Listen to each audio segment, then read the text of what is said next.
Good morning, class, and if you'll sit down, we'll get started. I would like to welcome you all to Universal Constants, requirement class for those of you who are going to be working beyond your own sectors of space. As you know, we have seven different species here. However, there are many, many more out there, and this class has been designed specifically to make sure you are ready to deal with different species. The first part of this class is going to seem a little odd to everyone, since we all know that we only wear outer covers when it is required for things like protection. Uh, as everyone here knows, if you don't have a chitinous shell, that you wear some sort of protection for your warriors. Also, when dealing with chemicals, you do wear some sort of protection, but it's very rare that you wear anything on the outside of your bodies. This is one of the few universal constants around the entire universe. Until now.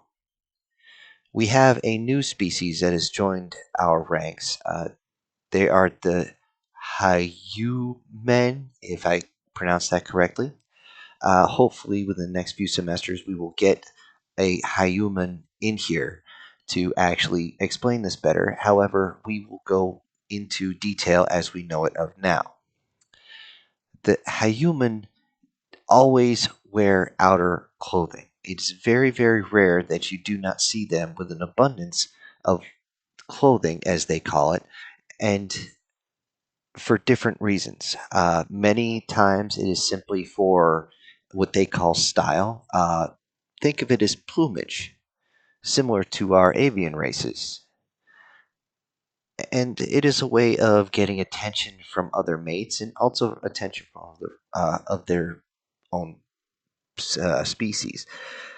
However, it is to be very well noted that if you are going to work with a human, it is going to be almost a requirement that you put on some sort of covering, especially for any species that is similar in shape. If you are dimorphic similar to that of a human, it is highly, highly recommended that you wear some sort of outer clothing. This is for two reasons.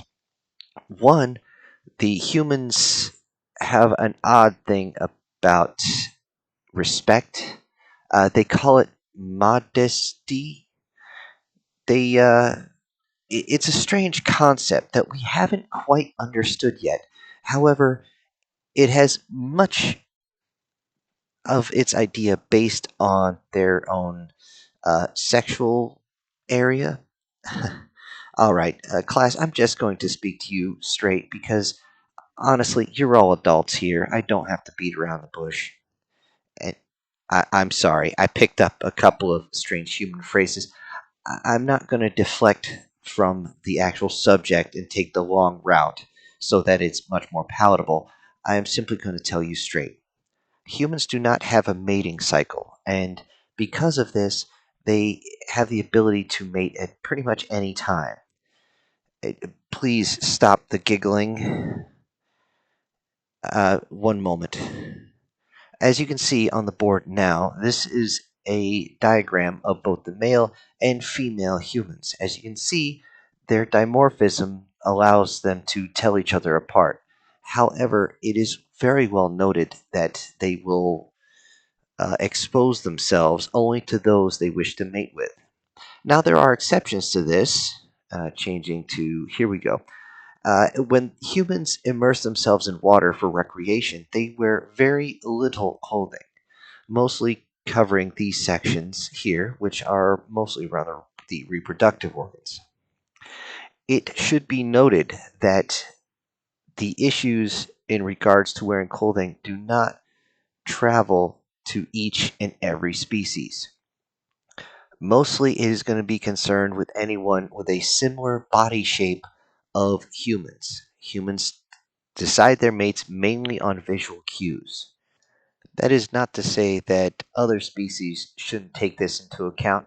However, it should be well noted that even though the rest of the universe does not wear outer layers, or as humans call it, clothing, on a regular basis, humans do. Take this into account whenever dealing with humans and note that you cannot figure out who they are strictly based on their stripes, their coloring, or any of that matter, simply because the clothing will change this every so often. And many times every day it will change, which for several of you will make things very difficult. Now, I will end here and give a 5-minute break so you can look over the study material and understand that this was a universal constant, well, until the humans, that is. All right, everyone, now that you're back from break, settle down. I know the previous section of lecture was a little disturbing for some of you. However, I'm sure you will be able to handle it in time. As that was something that would throw you sideways and make you not fully understand humanity, there is something that is a universal constant around that everyone knows about, and that is games. Games can be played by any species, and every species has different ones.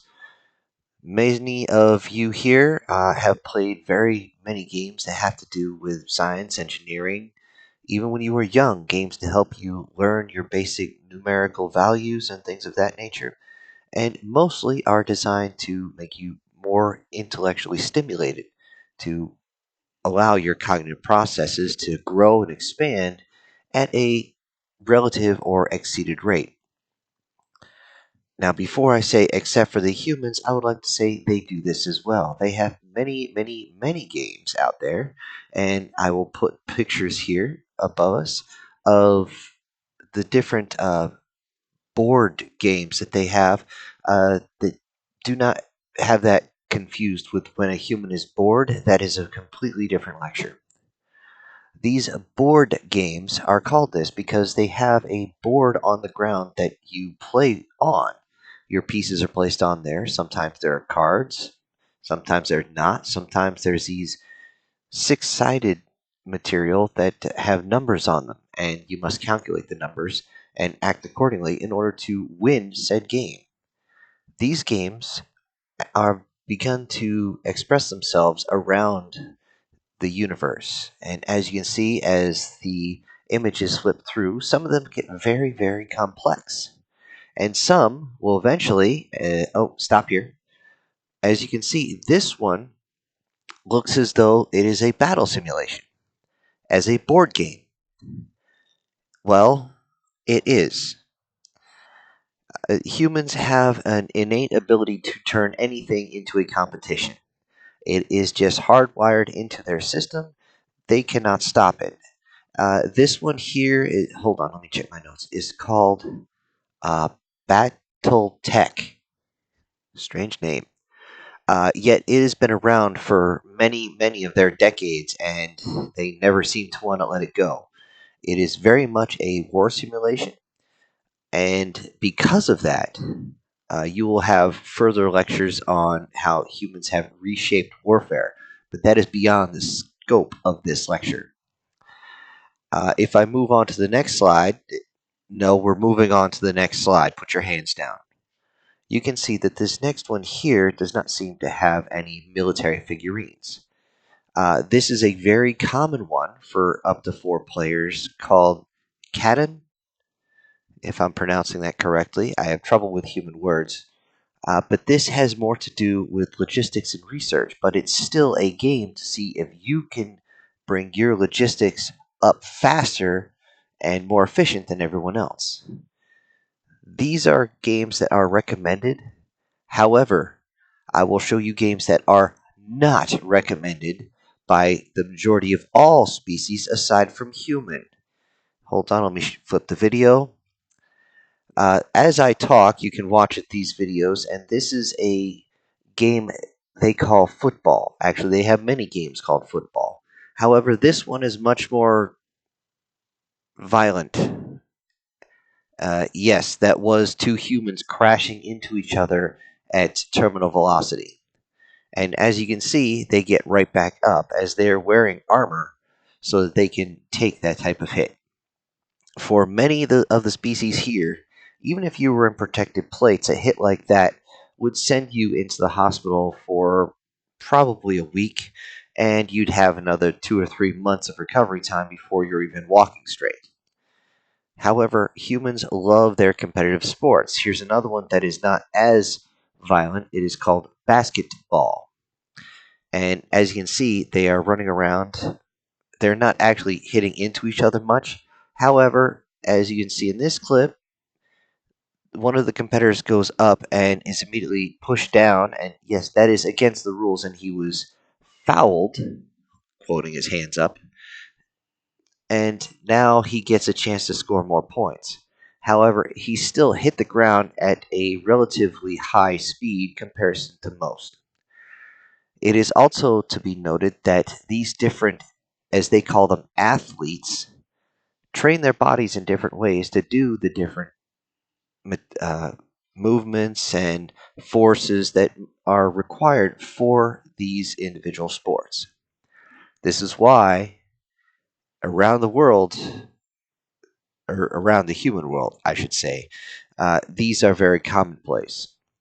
Should a human offer to play a game with you, you need to very specifically ask them to define which game, and preferably to show you a small excerpt from said game so that you know that it is a game that you can actually partake in.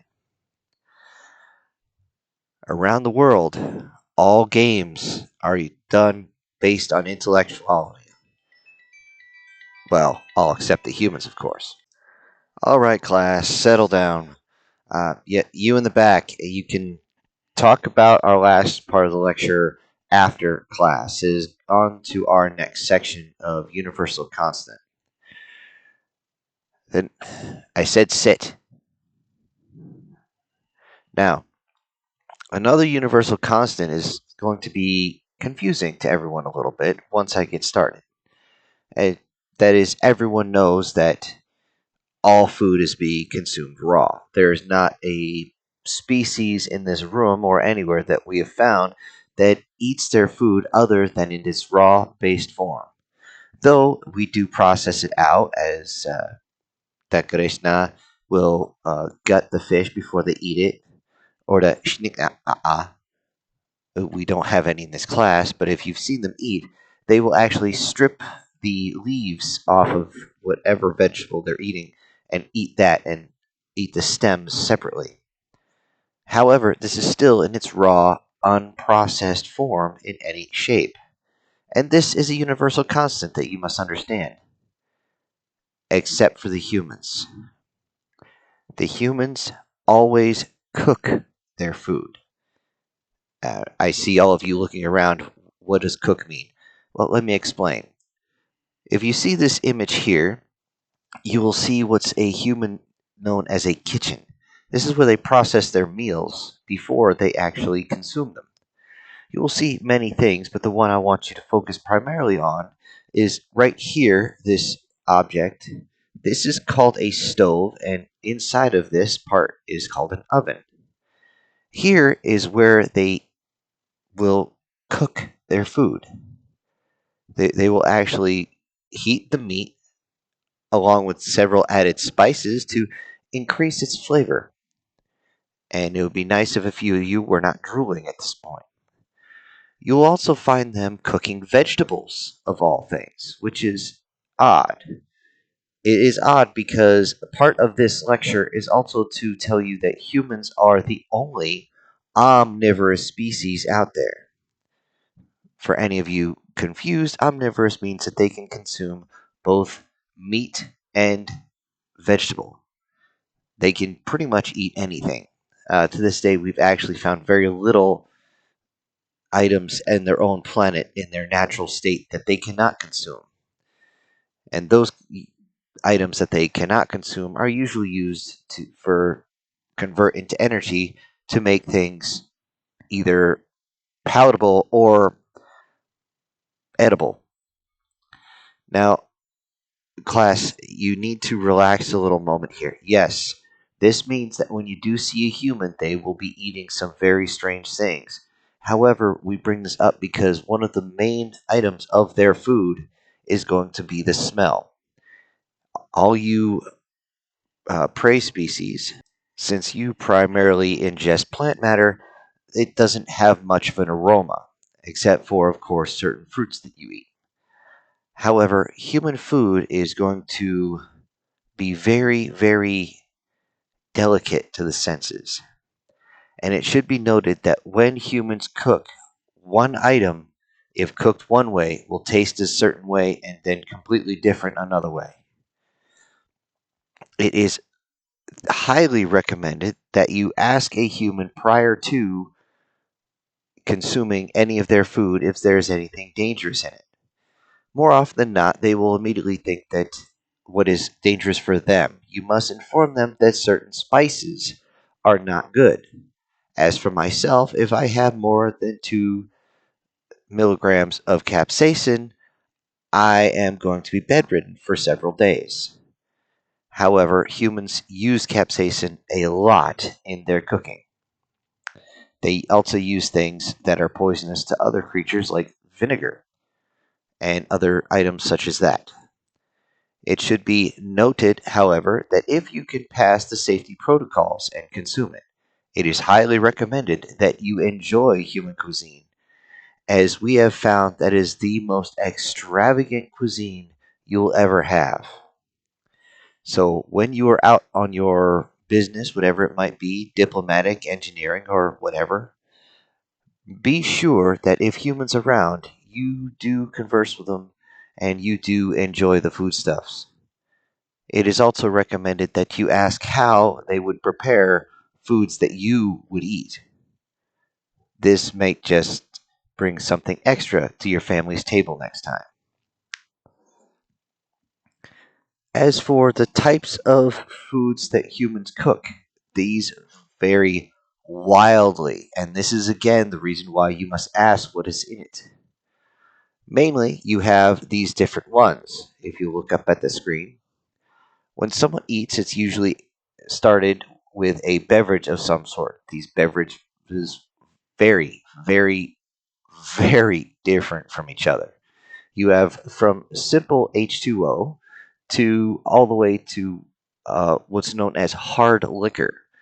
This is ethyl alcohol, so if your species cannot handle it, I don't ever get in a drinking contest with them. However, they will offer you some.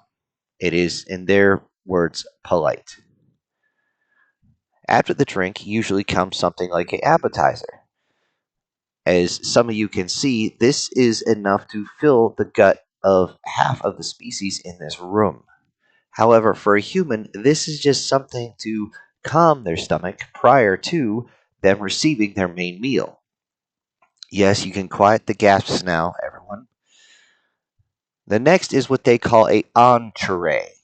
The entree is the main meal, normally a mix of meat and plant matter mixed in different ways. I will go through each of these images right now so you can get a rough idea of how this is. Now, the foodstuffs vary wildly from the different areas of human space.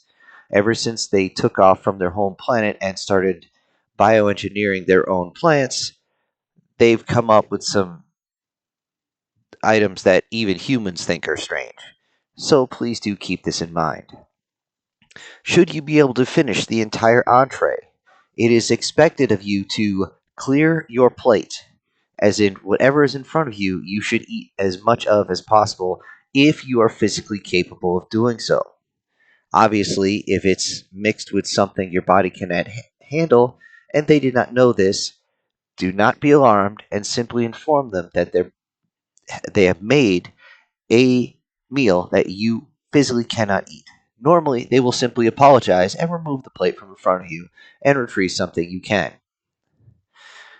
After the entree, it is normal to wait a few minutes and you are given another beverage, your normally coffee or tea, both of which have caffeine in them. So be very careful with this, especially you. And you're also given a pastry, is what they call it. It could be, as you look on the images, like this. It could be pie. It could be this is a piece of cake. This multi-layered cake. They are all delicious, but understand they are loaded with much more sugars. As y'all know, sugar has begun to stretch its way across the galaxy in large quantities thanks to the humans. However, these pastries have such a high amount of sugar, many of you will go into what's the humans call a food coma if you consume one of these. If you believe you're about to go into a food coma, please warn the humans, as if someone cannot be woken up, they will call medical personnel to come check you out. I see that you're all just amazed at what you're now seeing with human cooking. I'm sure that when we come back from lunch, you're all going to be wondering why you're eating all your foods raw. Well, do not forget your own histories, of course. However, I do again recommend that you continue with the study material during lunch and see how many different types of foodstuffs there are. I guarantee you will not finish it all.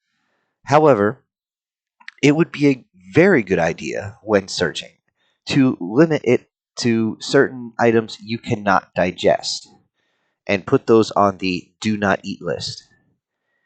As a personal note, one of my colleagues ingested something the humans call pizza, and he didn't realize that the capsaicin levels in one of the ingredients called pepperoni,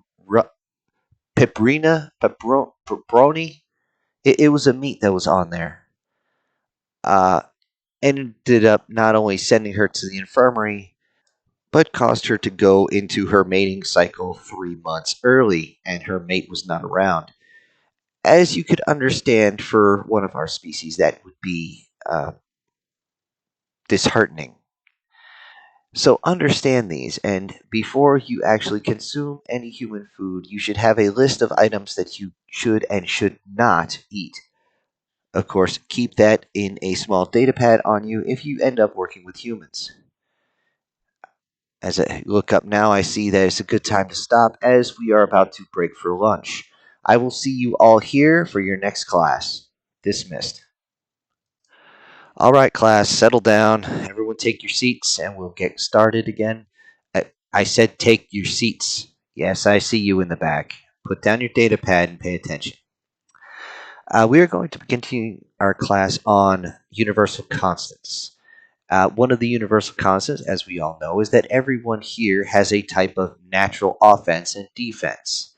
This is relegated to things like claws, venom, talons, a thick hide, carapace, sometimes poison. And this is going to limit how any type of physical altercation that is going to happen between you and another species. This makes things very predictable, except in the case of humans. Uh, Class, you can calm down with the groaning. Yes, I know I keep saying that. But you need to understand that humans, as you can see on the pictures here, have no actual natural offensive weapons that we can see.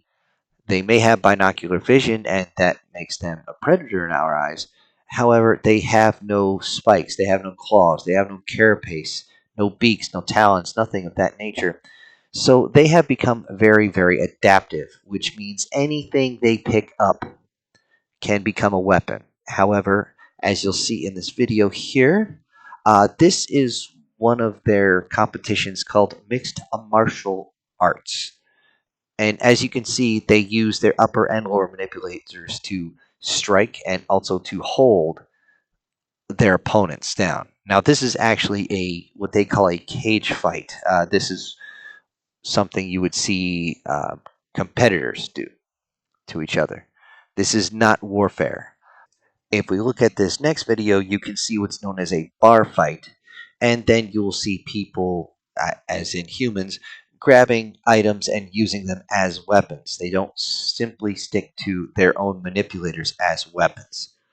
This is why, even though it is a universal constant that everyone in this room, all species only fight with the one weapons they are born with, humans are very much an exception to this rule.